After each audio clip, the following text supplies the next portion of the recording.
الرحیم مالک یوم الدین ایاک نعبد و ایاک نستعین۔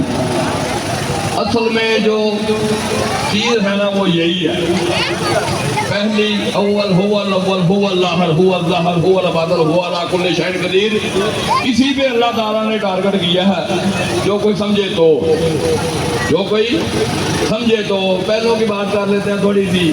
نے کہا جلوہ طور نظر آتا ہے، پاس اور دور نظر آتا ہے، جب تصور میں تجھے لاتا ہوں بس نور ہی نور نظر آتا ہے۔ نبی پاک کے غلاموں، یہی دن ہے ہماری مسرت اور باعث اور نجات کا۔ اگر آپ سمجھیں تو، اگر اس کو نہیں سمجھیں گے تو اس کو تو کوئی فرق نہیں پڑے گا نا۔ وہ تو کہہ رہا ہے پہلے دن سے کہ میں نے آپ کا ذکر بڑھا دیا۔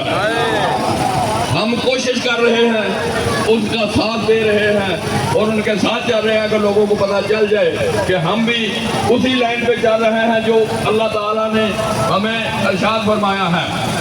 بہت مہربانی آپ کی، بہت بہت شکریہ جو لوگ ہمارے اس پنڈال میں آئے ہیں اور نبی کے ولادت کی خوشی میں چہرے خوش ہیں، وہی خوش ہیں جن کے چہرے خوش نہیں ہیں وہ آج بھی خوش نہیں ہیں، کل قیامت کو بھی خوش نہیں ہوں گے، اور ان کا ٹھکانہ دوزخ ہے۔ جو خوشی والے ہیں انہیں جنت ملے گی۔ وما علینا الا البلاغ۔